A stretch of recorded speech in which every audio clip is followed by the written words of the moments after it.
Hello once again, I'm Matt Dolly, and this is your Week 14 Bills versus Chiefs preview. Now, we knew that the Bills visiting Kansas City would have playoff ramifications way back when this schedule was announced at the start of the season. Still, many of us expected this to be a battle to see who's going to have home field advantage, not whether or not the Buffalo Bills could squeeze into a wild card conversation. That's right, if the playoffs were to start today, the Chiefs, they would be the 3 seed and they would be hosting the Indianapolis Colts on wild card weekend. Meanwhile, the Buffalo Bills would be hosting a tray of Buffalo Wild Wings because they would be currently on the outside looking in thanks to their 6-6 record. As of today, the Texans are the team that hold that final wild card spot there at a 7-5, while the Bills currently sit 11th, needed to jump not only the Texans, but the Bengals, the Broncos, and the Steelers just to get in. Patrick Mahomes and the Chiefs, listen, they're going to be shorthanded this week. They're going to be without Isaiah Pacheco against the 20th ranked Buffalo Bills defense when it comes to running backs in fantasy. Pacheco finished last week with 100 yards on the ground and a left hook. Somewhere in all of that, he managed to injure himself and he is out this week. And that's a big loss because he has contributed 8 receptions over the last 2 weeks and he has become Mahomes' third most targeted option in the passing game. The backfield will once again be entrusted to Clyde Edwards-Helaire and Jerick McKinnon, with the latter likely to be the primary pass-catching option in this backfield. If you're looking for the fantasy stud, PPR, you're maybe starting Jerick McKinnon here. Half PPR or standard league, Clyde Edwards-Helaire. Now the Bills, they rank 11th against quarterbacks and 10th when it comes to the wide receiver position so far this fantasy season, allowing less than 15 fantasy points to quarterbacks. That is less than ideal for Patrick Mahomes, who is coming off a performance in which his passer rating was less than 80, and the Packers held the former MVP to just 210 passing yards along with a single touchdown. After that dismal performance, Mahomes has now thrown 10 interceptions and posted 5 games with less than an 80 passer rating. Mahomes took 7 hits and was sacked 3 times, which is another reason why he failed to reach 18 fantasy points or more for the 4th time in the last 5 outings. It doesn't look good again this week considering the Bills sit 3rd in sacks and 5th in quarterback hits.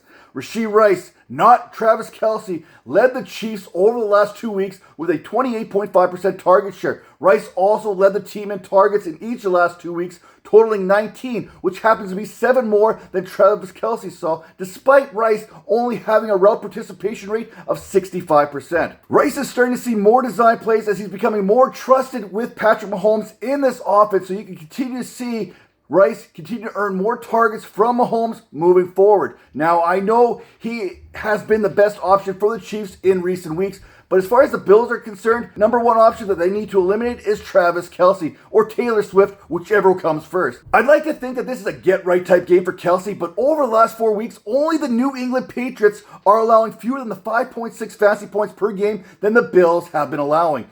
In the last 4 weeks, Buffalo, they haven't even allowed a single touchdown to a tight end, and they've held tight ends to 78 receiving yards on just 9 receptions. In 2 of Kelce's last 4 games, Mahomes has failed to target Kelce more than 5 times, and he's seen less than 7 targets in 3 of the previous 4 contests. If this Chiefs offense is to get back on track, Kelce needs to become more involved.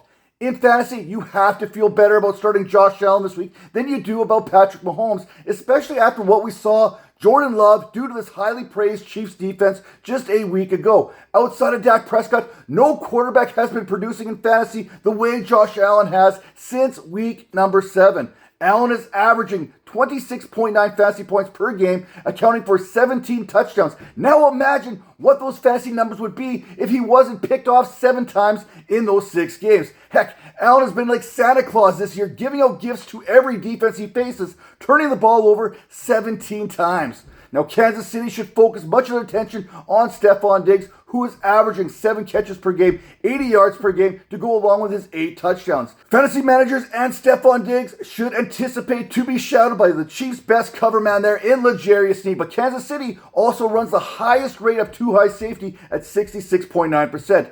Diggs, he is averaging 2.15 yards per route run and a 25.7% target share on 219 routes against that too high safety coverage there, and that is per fantasy points data. Diggs, he's also just 31 yards away from his 6th consecutive 1,000-yard season. Yeah, he's going to get it this week. If Diggs draws Snead, then Gabriel Davis will see plenty of Jalen Watson, while Khalil Shakir is facing off with Trent McDuffie more often than not. Watson has been allowing more fantasy points per route run to wide receivers than any of his teammates at 0.28 per. Now this means perhaps we can once again have a sliver of faith when it comes to Gabriel Davis in fantasy circles. After all, he is coming off a big-time performance there against the Philadelphia Eagles just a couple weeks ago where he had 6 catches and 105 yards. If we look at the Packers-Chiefs contest there, we notice that Snead's primary coverage assignment was Romeo Doubs, and it was Christian Watson who ended up with a pair of scores, 71 yards receiving on 7 receptions. So we talk about this too high safety rate here that the Chiefs like to run. Well, Gabriel Davis is averaging 1.87 yards per route run, a 15% target share on his 197 routes